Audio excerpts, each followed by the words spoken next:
Hey guys, petite vidéo aujourd'hui. Premièrement, un petit peu, je n'ai pas fait de vidéo, pas mal d'action ici, donc c'est la raison.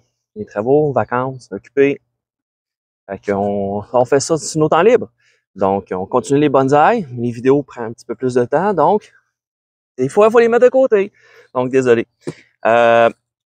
Aujourd'hui, Tanuki, greffe de phénix. Moi, j'utilise un nom plus greffe de phénix, c'est celle que j'ai appris là 27 ans. Donc, mais on utilise aussi Tanuki de nos jours. Petite branche ici d'un cèdre, Thuya occidentalis, arborvité. Donc, c'est tout le même nom. C'est un petit cèdre standard que j'ai ramassé. Ah, c'est une branche qui a été coupée, whatever. Je m'en rappelle même plus.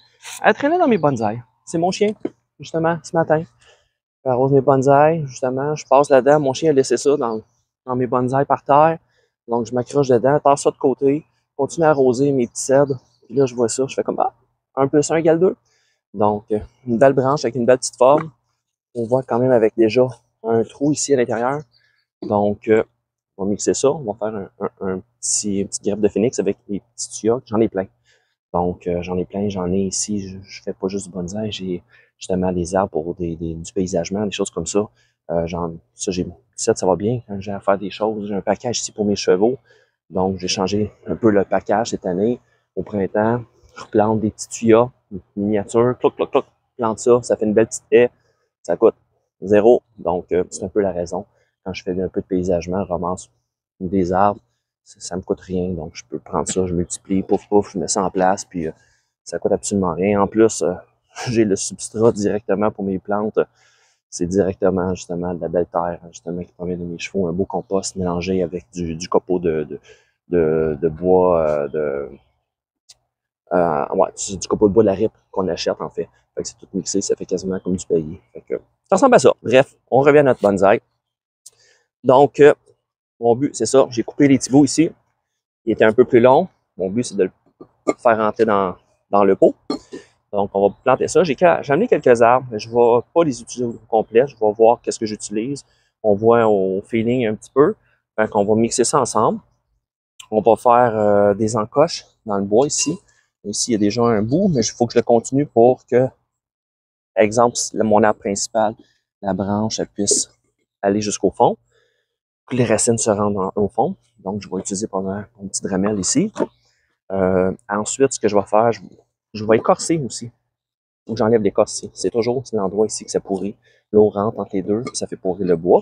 C'est du cèdre. On essaie toujours de faire des tanuki ou des greffes de phénix sur la même espèce. Par exemple, vous avez, je sais pas moi, un érable, puis vous essayez de faire un tanuki à partir de, je sais pas moi, du if. Le bois de if, une couleur un peu plus rougeâtre, un peu comme du tuya. Les veines de vie sont rouges. Tu essaies de faire ça sur les mêmes variétés.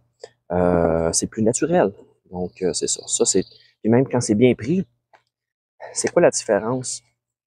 Tu sais, ça dépend. Tu sais, des fois, ça peut être mal vu, mais c'est quoi la différence entre un tuya qui a été monté, qui a pris, ça prend quand même des années avant que ça donne de quoi?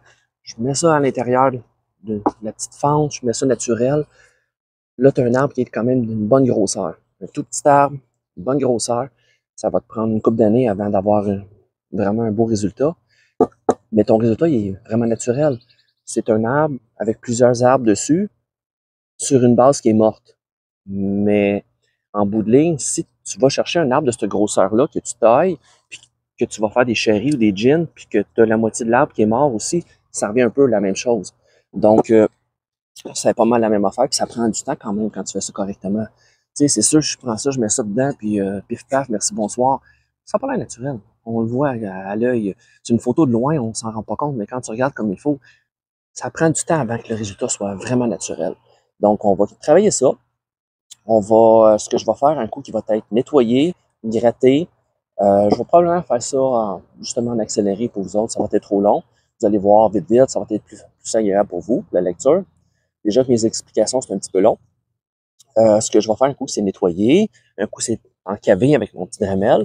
Ici, j'ai de l'huile végétale et huile à friteuse. Je vais mixer avec un peu de bouillie soufrée qui empêche de pourrir, qui empêche pas, mais qui va étendre ça sur le temps. Donc, ça va prendre plus de temps. Ça va faire durer mon bois plus longtemps. Déjà que du cèdre, c'est évalué à environ à 23-25 ans. De la pruche, environ 18-20 ans. C'est ce qu'on dit en général. Les parties qui sont exposées, qui sont directement dans la terre, les parties qui sèchent, qui viennent mouiller et sèchent, ça va durer beaucoup plus longtemps. Les parties qui sont dans l'eau, comme ça aussi, dans la terre, vont durer beaucoup moins longtemps. Comme une étagère. Une étagère en pruche, ils disent 18 ans. Ça dure 10 ans. C'est ça que ça dure si vous les traitez pas. Donc, on va traiter le bois. On va le nettoyer. Ensuite, ce que je vais faire, je vais appliquer du PL. Bien sûr. C'est une colle. C'est utilisé, ceux qui font de la construction, là, ils utilisent ça pour n'importe quoi. Ça remplace à peu près n'importe quoi. C'est une colle qui est à base de réthane. C'est brun en plus. Donc, je vais en mettre dans la petite craque, juste un petit filet. Ça va permettre, quand la branche va être à côté, de venir faire un bourrelet en arrière puis de le tenir en place correctement. Puis, ça va y aider justement à se développer vers l'extérieur pour faire un beau cal cicatriciel vers l'extérieur, un beau bourrelet avec les années. Donc, ça va couvrir les gaps. Ça va faire un adhésif en même temps. Puis, je vais ajouter des petits clous de finition. Donc, les petits clous de mon grand-papa. Donc, qui faisait beaucoup de sculptures, justement, de la sculpture d'animaux, des choses en bois.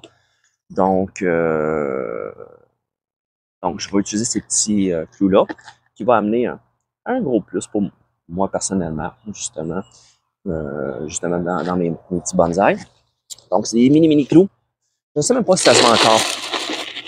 Moi, j'en ai jamais vu, là, à moins peut-être des endroits spécialisés. C'est tous des clous de grosseur différente, mais toutes vraiment miniatures. Il y en a des un petit peu plus gros. C'est pas des clous de finition, c'est vraiment pour des choses plus artistiques, là. Donc, on va utiliser des petits clous comme ça pour planter ça. Au besoin, je vais pré-percer mes arbres avec une mini-mèche. J'ai une petite mèche justement en bois, petite, mais je pense que j'aurai même pas besoin. Ils sont tellement petits, les clous. Donc, on va fixer ça avec la colle, puis nettoyer, la bouillie soufrée, puis on va faire un entre rempotage et transpotage. Je vais essayer de faire plus de transpotage parce qu'on est hors saison. J'ai pas le goût de m'empêcher, ça me tente de le faire. J'ai pas le goût d'attendre au printemps prochain. On va juste aller de manière intelligente. On n'enlève pas toute la terre. On va laisser rien de mal avec la terre.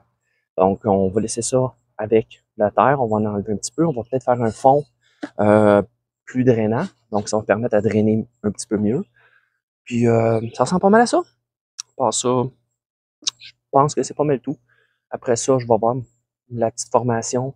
Je sais pas si je vais le faire tout de suite ou je vais le faire un autre tantôt. Je vais peut-être le faire tout de suite. Je vais voir. Donc, ça ressemble à ça. Sinon, on continue ça en accéléré. Puis, comme d'habitude, si vous aimez ça, petit thumbs up, des questions, je vous réponds ça. Écrivez-moi en privé ou sur le groupe, whatever. Soyez pas gênés. Salut!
Bon. Ça l'a séché. J'y ai aidé un petit peu. J'ai utilisé un heat gun. Souvent, on va utiliser des torches. Mais mon but n'était pas de brûler nécessairement le bois. C'est quand même une bonne technique, brûler le bois. Technique japonaise qui tu brûles le bois, puis justement, ça garde le bois intact, puis ça l'empêche de pourrir. Mais mon but, moi, vu qu'il y a de l'huile dans mon mélange, en le chauffant, ça fait chauffer le bois, puis l'huile elle rentre dans le bois. Donc, c'est ça. Donc, j'ai utilisé ça. Vous voyez, le bois, il a chauffé un peu, des endroits un peu plus foncés. Donc là, petit coup.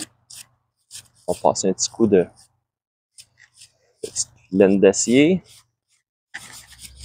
Nettoyer ça un petit peu. Le bois, il a blanchi un petit peu. Noirci et blanchi. Les endroits qui ont noirci, où il y a eu un peu plus de éclone. Puis d'autres endroits qui ont blanchi un peu, mais avec le temps, ça va blanchir plus. C'est l'effet du soufre. Donc, un petit brossage. Puis, je vais commencer juste pour enlever le surplus, les petits morceaux de bois, tout le kit. Hein? L'endroit un peu plus noir. On va enlever ça, nettoyer un peu. Et voilà. Donc, on va commencer l'assemblage.